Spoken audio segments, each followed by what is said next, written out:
Welcome inside the War Room. I'm your host, Andrew Valancourt, and we're back today for episode 23 of the Dynasty War Room podcast. On today's show, we're going to break down the AFC West. We'll have some buys, sells, sleepers, and breakouts for the division as a whole, and some standings predictions at the end of this episode. But just like we've done for the past couple weeks, we're going to go through each team in the division in alphabetical order and give kind of the rundown on all of the fantasy relevant players that you need to know about for your dynasty leagues as we approach the season coming up not too long from now. So before we jump into things, just want to remind everyone, as always, go follow us on Twitter at Dynasty War Room, subscribe to us on YouTube at the same handle, and if you've missed any of our previous shows, whether it be division previews that we've done the past few weeks, we've done all the other AFC divisions. Find those on any platform that you would listen to podcasts on. We're on all the big ones, pretty much all the small ones as well. So pretty much anywhere we're out there, Spotify, Apple, YouTube, you name it. And go make sure you're following us on whatever platform you're listening to us right now as well. That way you don't miss any future shows. So with all that, let's just jump right into things. And we'll start with the Denver Broncos, who have a new quarterback. So Bo Nix taking over, drafted in the first round by Sean Payton and company, and he comes in on keep, trade, cut in terms of market value at QB 23, which I think makes a lot of sense.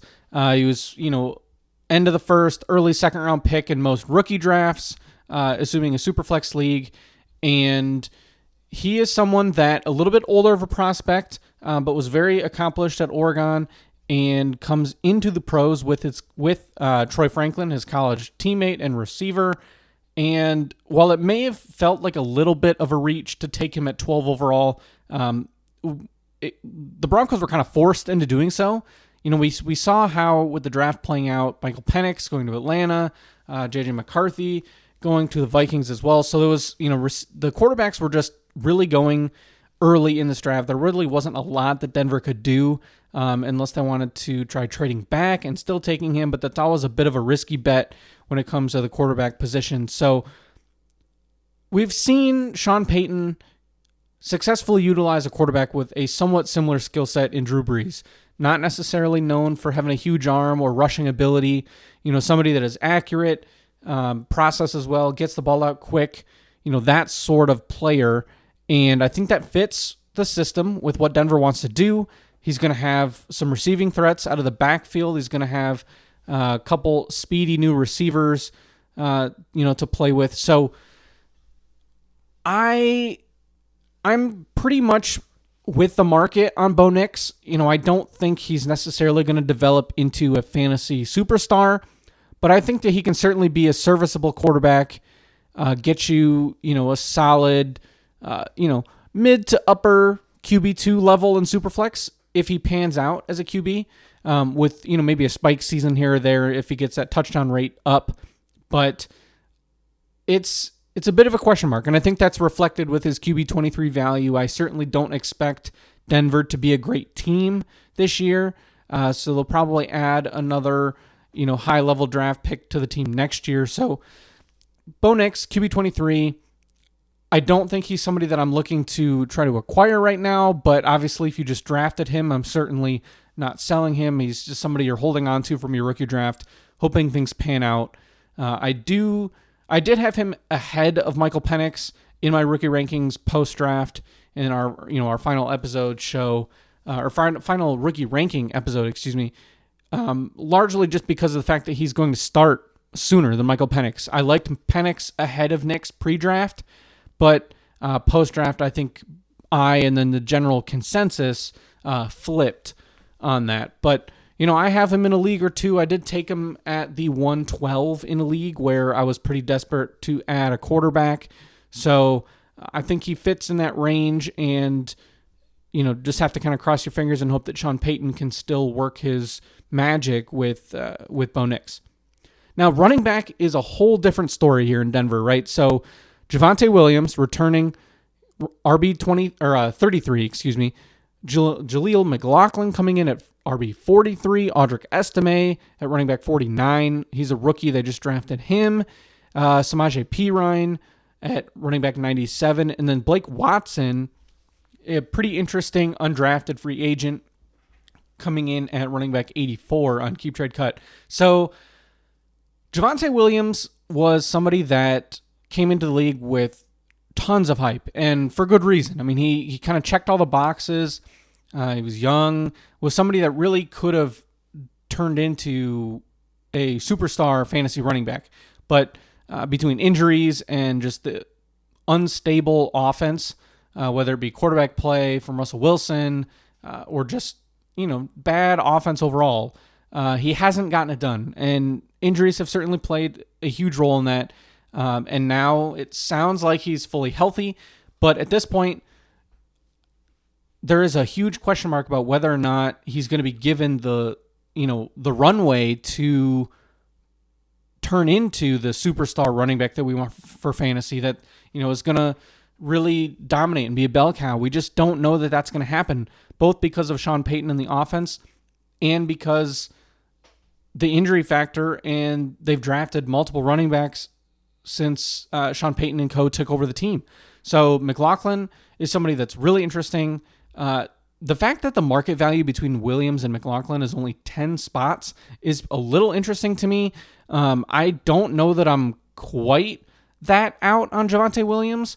So in that sense, I think he could be somebody that you could look to buy low.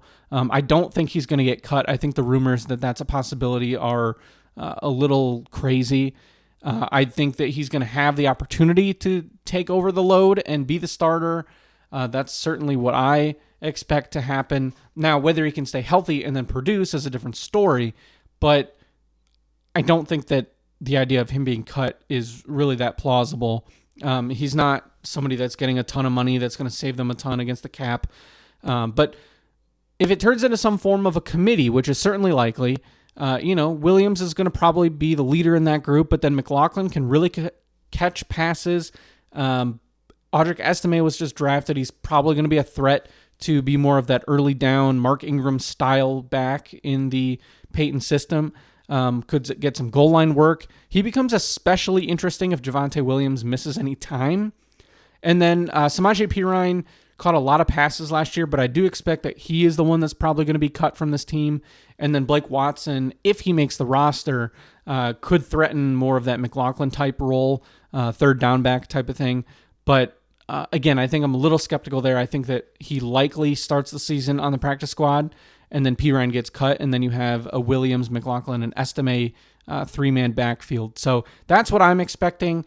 But again, Javonte Williams is a very risky play, both given his injury history, but his contract. He's in contract year, but drafting other running backs, bringing other guys in, it's a little bit worrisome if you are somebody still holding out hope that Javonte Williams can be a top 5, top 10 running back. But we'll just have to see. I think given his price being so low, if you want to take the flyer, I think you can acquire him fairly easily right now. I don't think it's going to cost more than a mid to late second round pick to get Javonte Williams. So if you're somebody that still believes in the talent, I think he's somebody that very much can be added to your roster if you're willing to go make an offer. Now, wide receivers, Cortland Sutton, wide receiver 62, Josh Reynolds, Marvin Mims, Troy Franklin, Tim Patrick. So it's not the greatest room, but there's definitely some room for opportunity. So Marvin Mims comes in at wide receiver 73, Troy Franklin at 59. So those two figure to probably be part of the long-term plan more so than the rest of this receiver group. Cortland Sutton, wide receiver 62, actually comes in behind Troy Franklin in terms of value right now, which I think actually does make sense. And if you could, flip Sutton for Franklin straight up, if you're someone that, contender versus rebuilder, and you need some wide receiver production, that could be an interesting move to look at right there. But I do like the connection with Franklin and Bo Nix.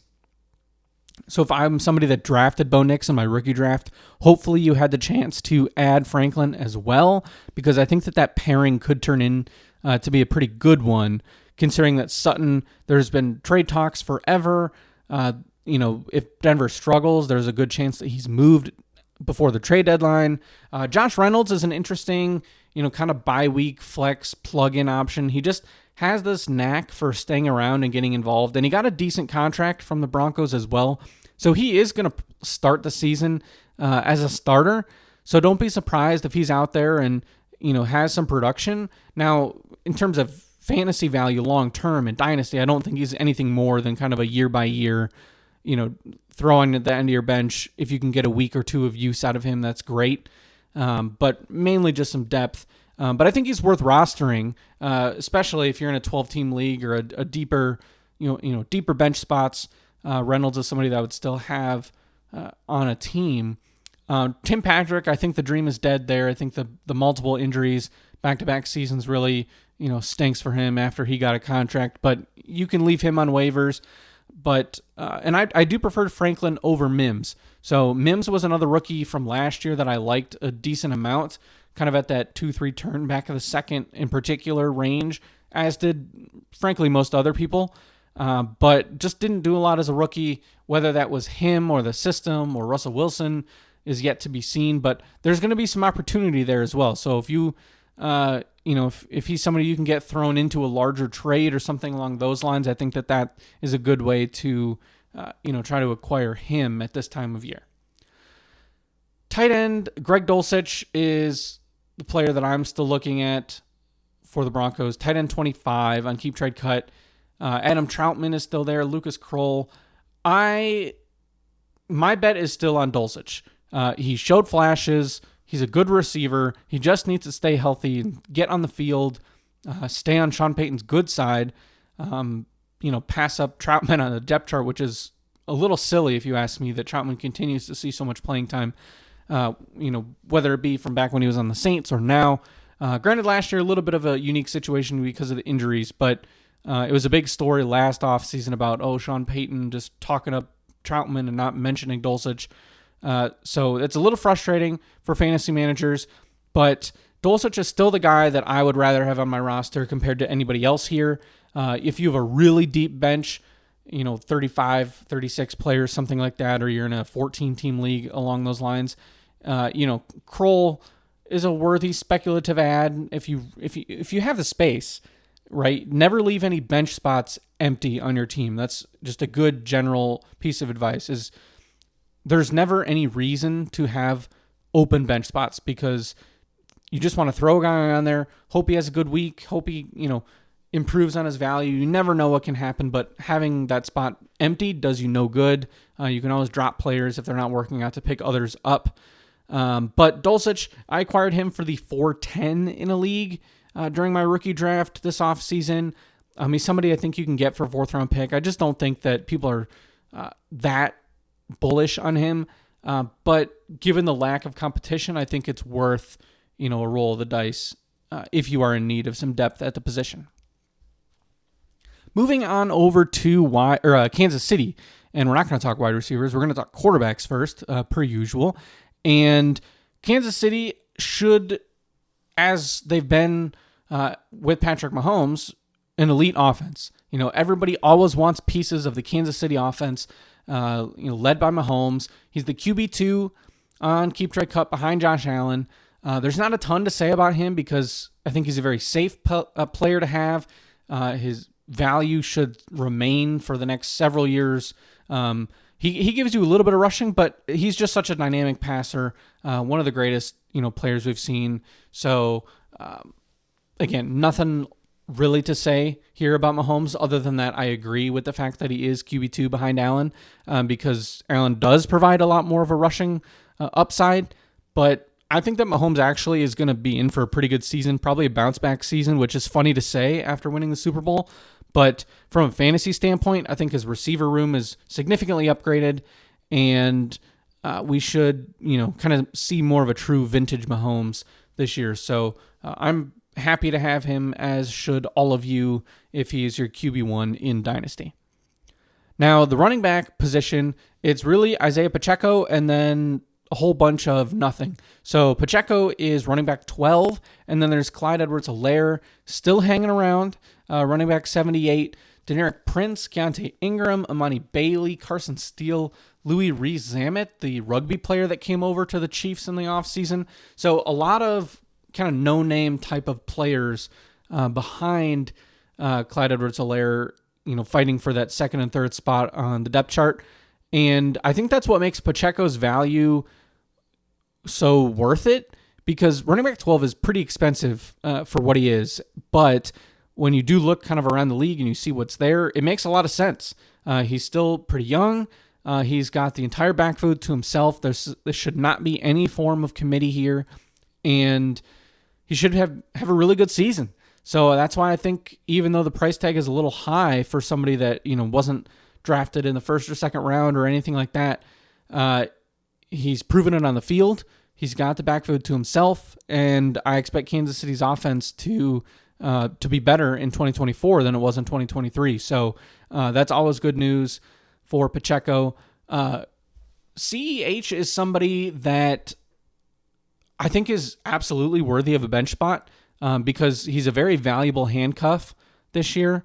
There is no Jerick McKinnon anymore, and he should be somebody that, if Pacheco misses any time, I would expect him to get a pretty sizable workload given the rest of the competition there. So make sure he's rostered in your league. I'd be surprised if he was dropped at some point, but you never know. If you need running back depth and you want to throw, a fourth round pick or something out there, I think you could get that done.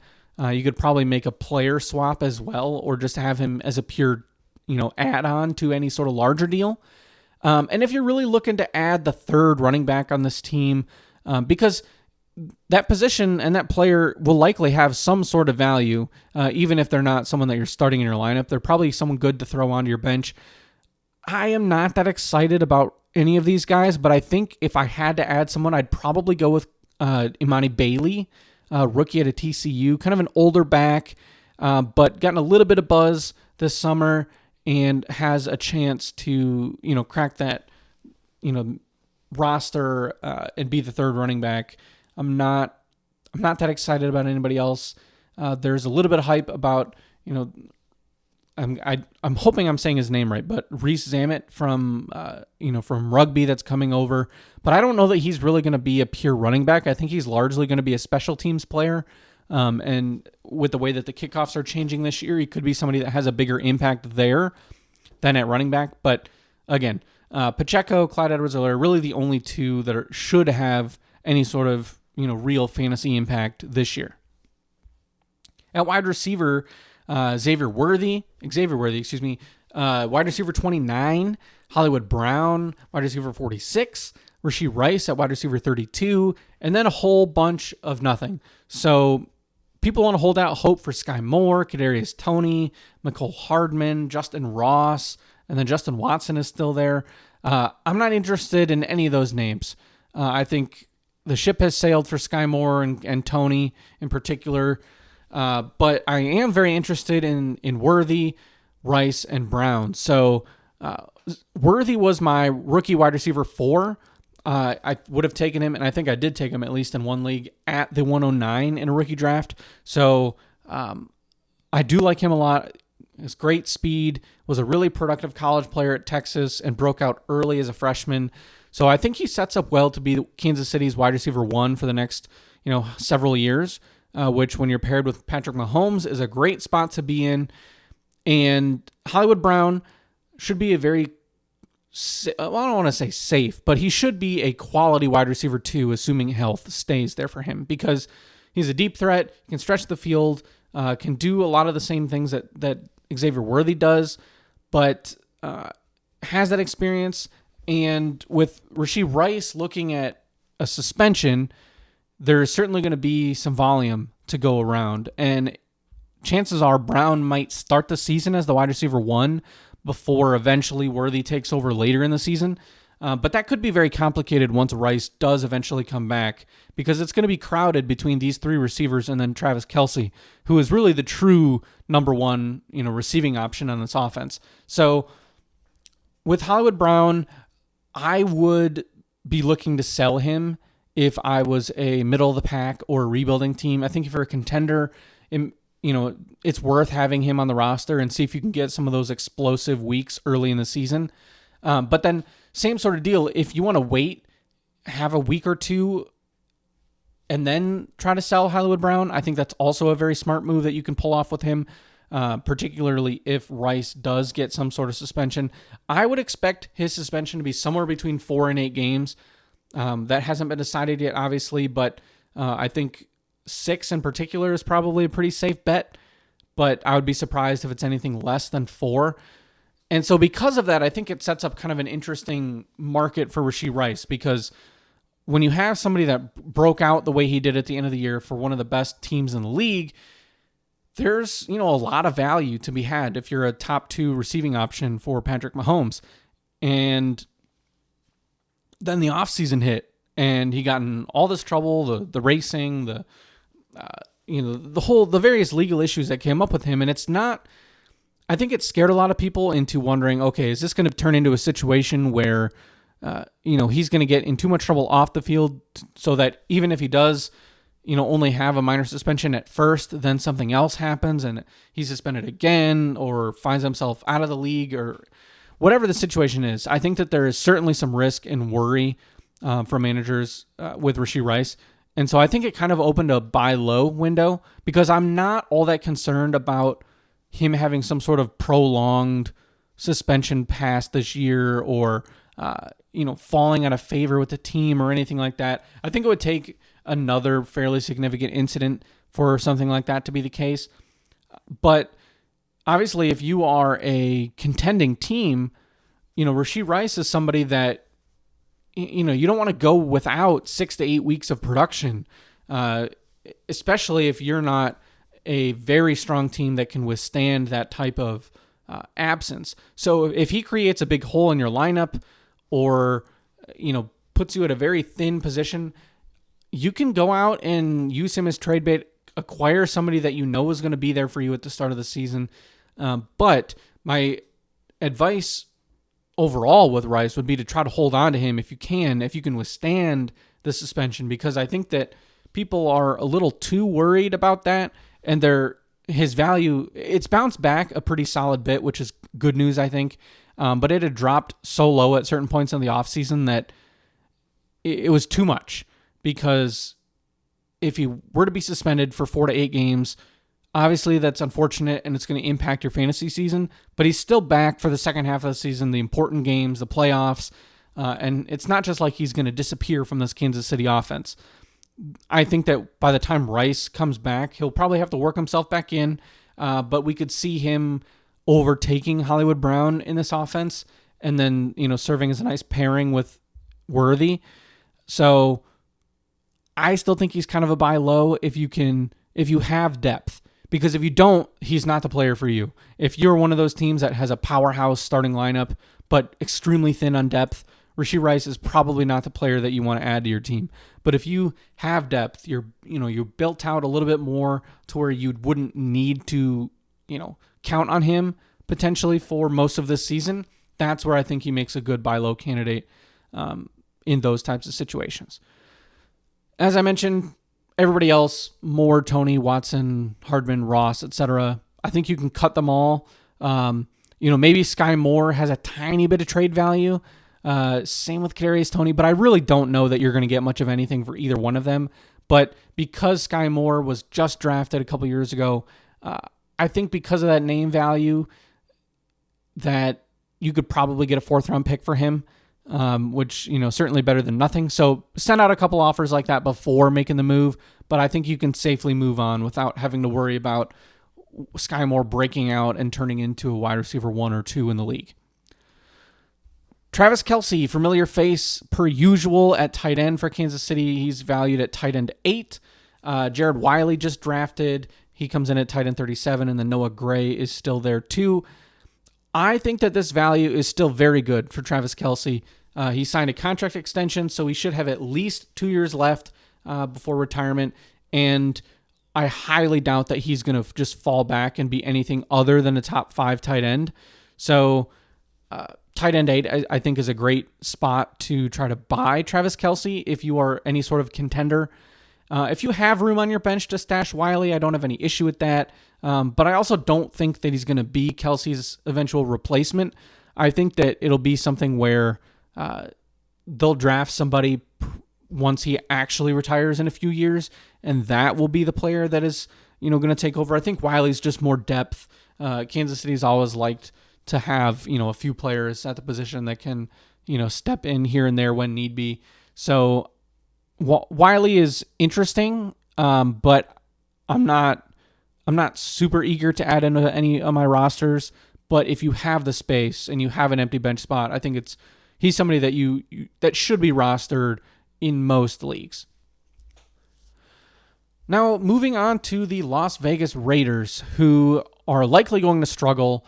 Gardner Minshew steps in at quarterback. There's still Aiden O'Connell. They're valued at QBs 34 and 37, with Minshew being at 34, O'Connell at 37.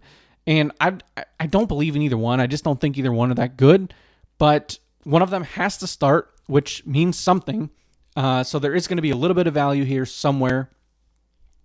And if you need a QB4, I think that's what Minshew would represent.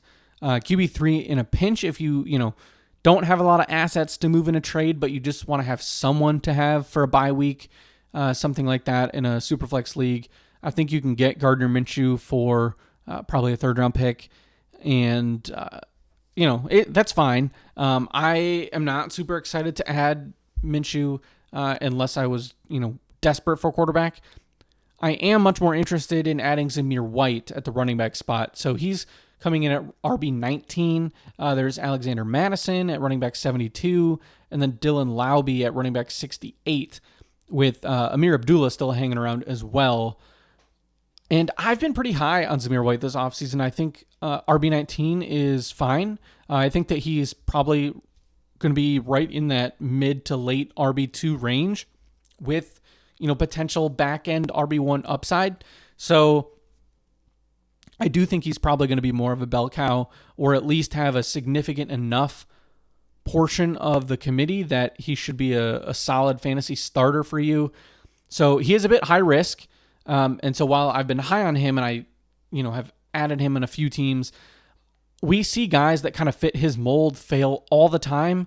Guys will come in as backups and have some good games, and then are counted on to be the starter going into the next year, and then they just kind of fall apart. His backup, Alexander Madison, is a perfect example of that, where was a very good handcuff to have in Minnesota for years behind Dalvin Cook, and then as soon as he gets the chance to start, he can't get it done. So Tony Pollard, to a much lesser extent, similar type of thing, but it's a bad offense. It's a bad team. The game script's probably not going to be super favorable, which I think makes Dylan Laube a nice sleeper target, because at running back 68, he's somebody that is going to catch passes. That's his primary skill set as a pass catcher. So he could carve out a role there as long as he can, crack the depth chart and, beat out Amir Abdullah, which I think he can do. And he's probably the best pass catcher on the team. So at the running back position. So he'll probably be on the field here and there, especially on third downs or games where they're, where they've fallen behind and they need to throw the ball to catch up. So somebody to add onto your end of the bench there. He was probably picked up at the end of your rookie drafts, but if not, go take a look and make sure that he's not still on waivers. Now, at wide receiver, Devontae Adams has obviously been a great wide receiver for years. He comes in at wide receiver 35, and he's paired up with Jacoby Myers, who's wide receiver 65, and then a few guys that probably aren't going to have any fantasy impact in Michael Gallup, Trey Tucker, and Jalen Guyton. But Devontae Adams, it's probably the last hurrah for him, the last real season where he's going to have significant fantasy impact. So from that sense, if you are not a true contender, as we've said repeatedly over the last few weeks with these high-level veterans that, pretty clearly only have probably a year left, maybe two, you should be moving on from Devontae Adams if you're a rebuilding team.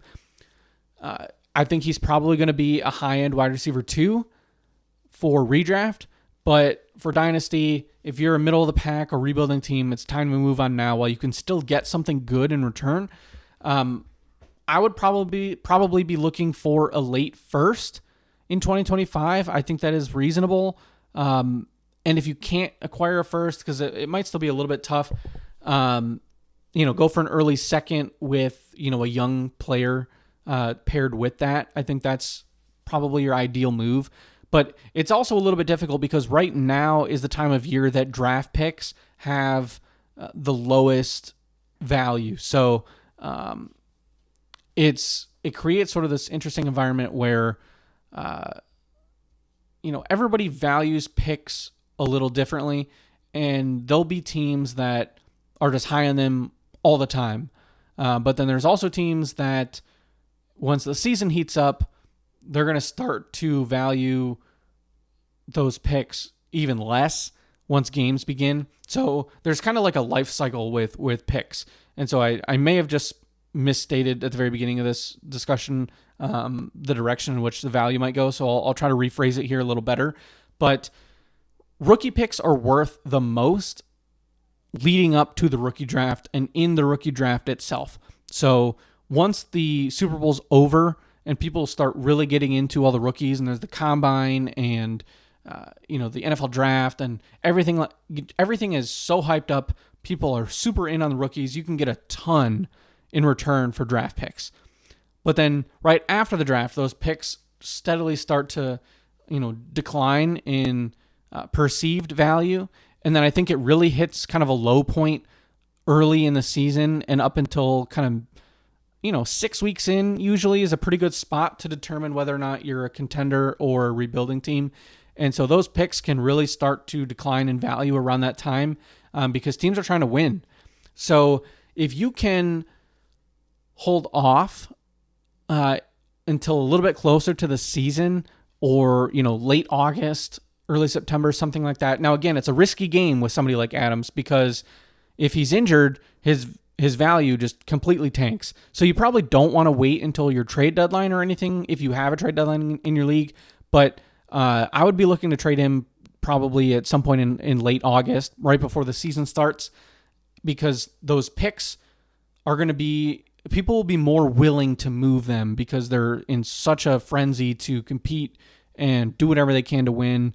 And so that is your time to capitalize as a rebuilding team to get rid of veterans, acquire those draft picks, and you can get a little bit more than, trying to trade Devontae Adams post NFL or post Super Bowl or right before the NFL draft next year, anything like that. People are just much less likely to move their picks. So a little bit of a tangent there, but I think it's kind of a good lesson in how to treat rookie picks and be patient if you can in making certain types of deals. Now, Jacoby Myers is getting back to Vegas, wide receiver 65. I think he's very undervalued. I think he's somebody that is a pretty nice value play. He's been productive. He can be a flex starter for you, especially if you're in one of those leagues that starts 11 or 10, and you have 3 or 4 flex spots. So I think he's a pretty cheap wide receiver acquisition. You could get him for a 2-3 turn type of pick, and maybe you got to add on some low level bench piece or something like that with it, but it's something that I think could be easily done. And I'm not really interested in anybody else, Michael Gallup, Tucker, Guyton, etc. I'm happy to stick with just Adams and Myers and the tight ends, who this is one of the better tight end rooms in the league. Brock Bowers coming in at tight end 4, Michael Mayer at tight end 20. And while I love Brock Bowers, the prospect, I do hate this landing spot for a few reasons. First is that, they have Michael Mayer, so it's a bit of a crowded room, and it does ruin his value a bit, which is unfortunate. And then the QB situation is rough, and, they're going to be in a tough spot this year. They're probably going to have to draft a QB next year, assuming that there's somebody worthwhile taking in the top 10. And I won't be surprised, though, if Brock Bowers is used a little bit more as a wide receiver. Kind of more that classic phrase what we've heard, a big slot, Dalton Kincaid style, Travis Kelce type of situation where he's going to be counted on as a receiver. And if Devontae Adams goes elsewhere, whether it be at the trade deadline or after the season, Brock Bowers is going to be the number one receiving option on this team. So should have a very bright future. Just could be in for a little bit of a slower rookie season. I'm not expecting a Sam Laporta type breakout from him. So just something to keep in mind. Don't get too excited about having Bowers in your starting lineup yet, because you might be slightly disappointed. And then Michael Mayer, I think, is still, obviously he's still going to be worth rostering, but I don't think that he's just completely somebody to push to the side. I think he's going to see the field a decent amount. And if Bowers does play in a little bit more of that hybrid receiver role, we could see both of them on the field a decent amount together. So that could be nice. And if not, then you just kind of have to cross your fingers and hope for a trade or whatever to work this scenario out, because I do think that Mayer still has a lot of talent, but he's got to be on the field in order for that to come to fruition.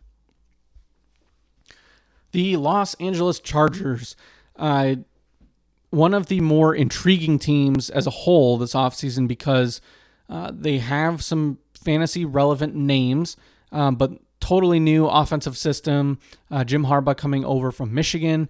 And, there's all this talk about him wanting to run the ball and beef up the offensive line and do things like that. And they've done that through the draft. I mean, they added offensive line, and they picked up some, cheap running backs, which is a little interesting that, and it's smart. I'll say this, it is smart in terms of financially what they're doing.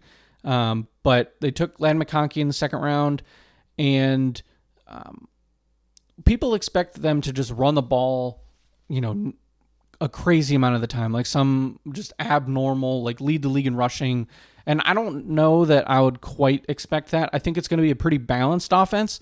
But when you have Justin Herbert, I think they're still going to throw the ball around at least enough to support a solid fantasy season. Now, I don't think his ceiling is quite the same, but Justin Herbert, QB 10, I think it's probably the lowest value that he's had since he was a rookie. And it's largely due to these volume concerns. And while I do think there is some level of validity to that, I think he's worth the price. QB 10, I think, is very fair. He's going mid-second round in startups, and I think that's fine. I think he's not going to just turn into somebody that only throws the ball 15 times a game. So he might not see the same amount of volume, but he should be more efficient, and frankly, he should be better for real life, which is obviously what the Chargers want. And he'll be good enough for fantasy to still have QB1 upside, and even though he might not ever be a top 5 quarterback again, I think, being in that 5 to 10 range, is certainly reasonable, and he'll have some upside, assuming that guys like Ladd McConkey work out in the league. So QB 10, I'm perfectly fine with that price, and he could be a potential, buy low type of candidate. I think if you're looking to acquire a quote-unquote elite quarterback, even though he doesn't give you that rushing to the same level as some of the other players, he's not going to cost you as much as, a Jalen Hurts or CJ Stroud or even Joe Burrow. So I think he's kind of near the end of that elite tier, and it is somebody that's very stable to add onto your roster. Now, J.K. Dobbins has been very unstable at the running back position the past few years. Gus Edwards is there as well.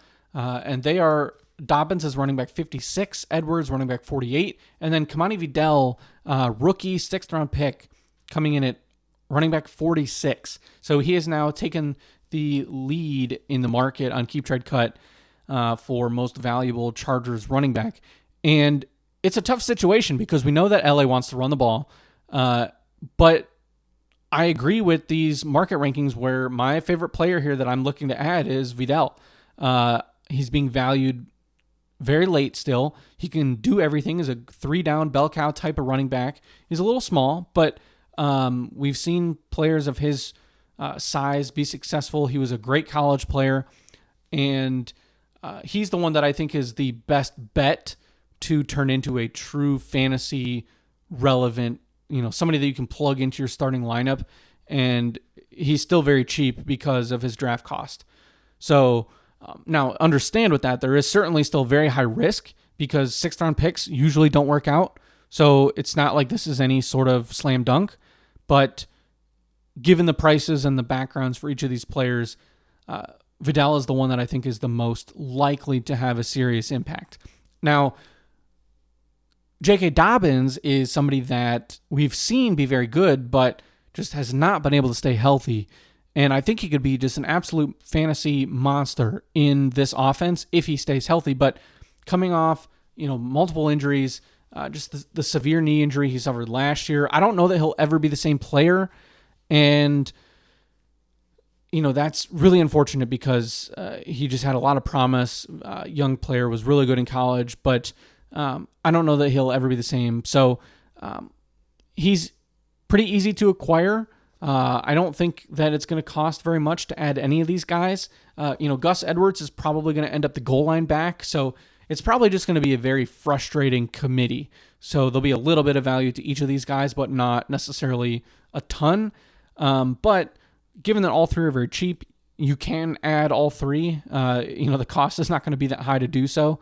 I think I actually have that in a league where I have all three Chargers running backs on a team. But I do have Vidal on a lot of teams. I've taken him a ton in best ball, so I am pretty high on him. And I see the path for him being the true starter for this team. Ladd McConkey leads the wide receiver group on Keep Trade Cut at wide receiver 28. Josh Palmer at 68. Quentin Johnston, 67. DJ Chark, 103. Brendan Rice, 88. Cornelius Johnson as well. And I think that, and this has been one of my, overall kind of hot takes for the offseason, is that I think that Josh Palmer will be the wide receiver 1 for this team in 2024. Now, obviously, long-term value-wise, I think that Ladd McConkey has a higher ceiling, certainly is a little bit safer in terms of his market value, given that he's already being valued so highly. But Josh Palmer has been a good player, and he's got a good chemistry with Justin Herbert, and I'm out on Quentin Johnston. I just don't see it. The fact that they're being valued essentially the same, I think, is pretty crazy. I think Josh Palmer is being significantly undervalued here compared to Johnston. DJ Chark, if you want to have a little flyer on the end of your bench, go for it. Same with Brendan Rice. Probably not looking to add Cornelius Johnson. But McConkey and Palmer, I think, could be very good, a very good 1-2 punch, frankly, for this team. Palmer on the outside, McConkey in the slot. And Ladd McConkey could be, a similar type of player to Keenan Allen. So I don't think the volume is going to be anywhere close to the same, but similar type of skill set, elite route runner, fast, agile, gets open.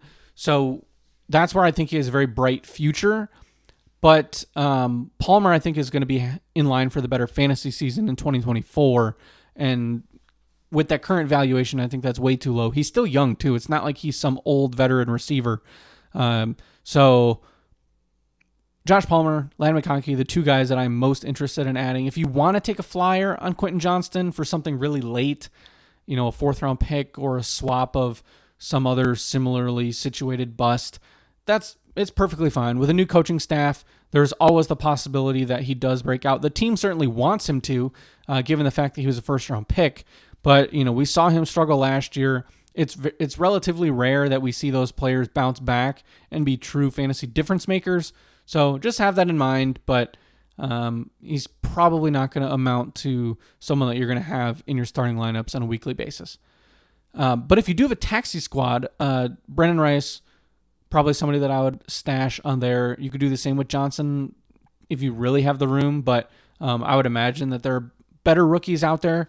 I watched a lot of Michigan games, and while he certainly had some big moments, was a fine college player, did have some drops, wasn't really somebody that I think is going to make a big impact on the Chargers, but there is the Harbaugh connection, so with a wide open receiver room, you never truly know. So in that sense, again, if you have the taxi squad spot or you have a deep bench and there's an empty spot to fill it up. No empty bench spots.